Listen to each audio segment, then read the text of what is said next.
मैत्रिणींनो, आज नवीन व्हिडिओ मी घेऊन आलेले आहे। त्याच्यामध्ये मी तुम्हाला एक टिप्स सांगणार आहे। जे काही आपण कटिंग करतो अस्तरवरती, आपण सुरुवातीला कटिंग करतो, मेन जे कटिंग असतं त्याच्यापेक्षा जे मेन कपडा असतो, म्हणजे काही साडीचा कपडा असेल तो कधी पण अस्तरच्या कटिंगपेक्षा एक्स्ट्राच घ्यायचा, जेणेकरून आपल्याला अटॅचमेंटला जेव्हा आपण ब्लाऊज जेव्हा स्टिच करतो त्यावेळेला निघत नाही किंवा निसटत नाही।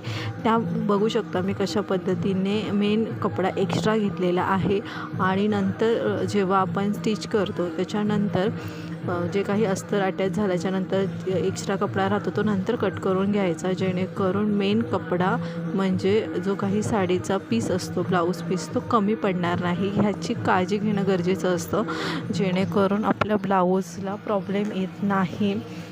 नंतर कसं असतं, ज्या वेळेला ब्लाऊज स्टिच करतो तेव्हा काहीच वाटत नाही, पण जेव्हा कस्टमर जसं यूज होणार त्यावेळेला कपड्याचं निसटण्याचा खूप जास्त रिस्क असते आणि ब्लाऊज लवकर खराब होतो। त्यासाठी ही काळजी घेणं गरजेचं असतं। धन्यवाद।